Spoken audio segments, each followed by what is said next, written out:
The United Kingdom and European Union are running out of time to agree on a post-Brexit trade deal. Talks continued in Brussels on Sunday. The European Parliament initially set a deadline of Sunday evening for a deal to be ratified by December the 31st, but British media report that negotiations are expected to continue on Monday. The talks have been largely held up over two issues: fishing rights and state aid rules.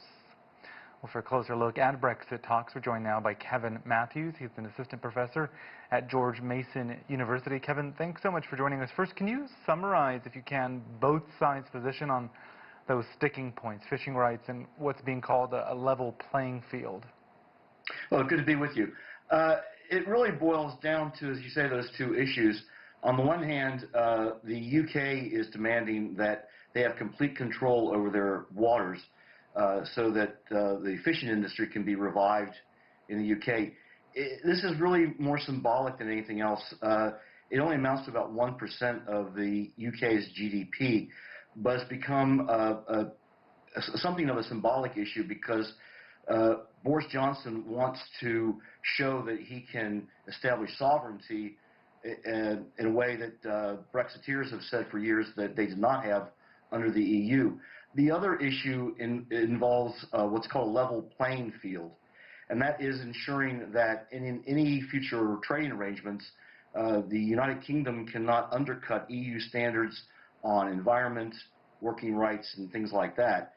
The concern in Brussels is that if the UK can establish its own rules, it can undercut EU rules, and they can therefore have an advantage when it comes to trade. And so they want to protect their industry. So both sides are really at a sticking point because both of them feel that the other side is trying to take advantage and place them in an inferior position. How likely do you think a deal is? Without one, there will be what's called a hard Brexit. What are the consequences of that? Well, the consequences are terrible for both sides, but especially for the UK. A couple of weeks ago, Boris Johnson said that if there was no trade deal, that they would revert to what he'd like to call Australian rules. He's really talking about having trade arrangements based on the World Trade Organization's rules. That really means having tariffs. And for UK consumers, that means price rises for food and for medicines and things like that. So this is not going to help anybody in the UK. It's also going to make it much more difficult for Johnson next year when he's going to face another demand for an independence referendum in Scotland.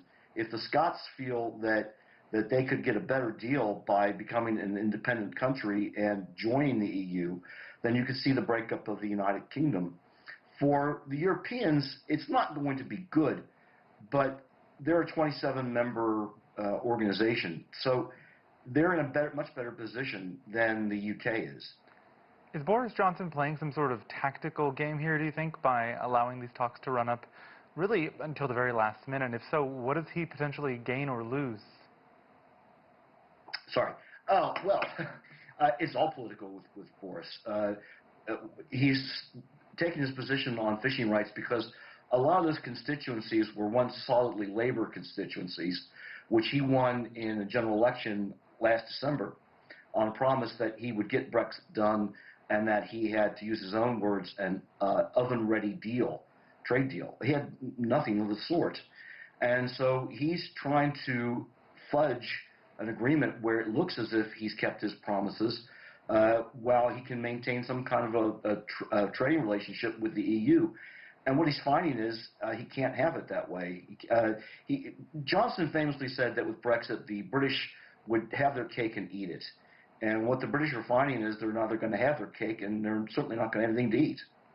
How does Mr. Johnson's handling of COVID-19, most recently this about-face on lockdowns, how do you think it affects public trust in his handling in these days of Brexit?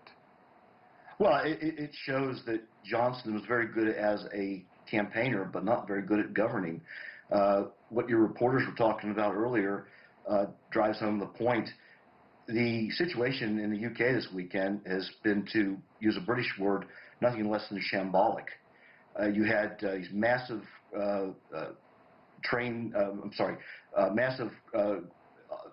travelers trying to get out of London to escape these Tier 4 restrictions. Johnson, only a few days ago, had been touting himself as the savior of Christmas. He was going to guarantee a 5-day window in which people throughout the country could visit relatives and friends and not have to abide by the COVID-19 restrictions that the country was already under. And so to do an about-face on that makes it look as if his government is even more inept. When it comes to Brexit, what people are going to find is that all the promises that were made by the Brexiters in the 2016 referendum turned out not to be true, and that's true of Boris more than anybody else. In Johnson's defense, we should note he says his government received new information about transmission rates on Friday that affected that rule. But your point is well taken. Kevin Matthews from George Mason University, thank you for joining us. You're more than welcome.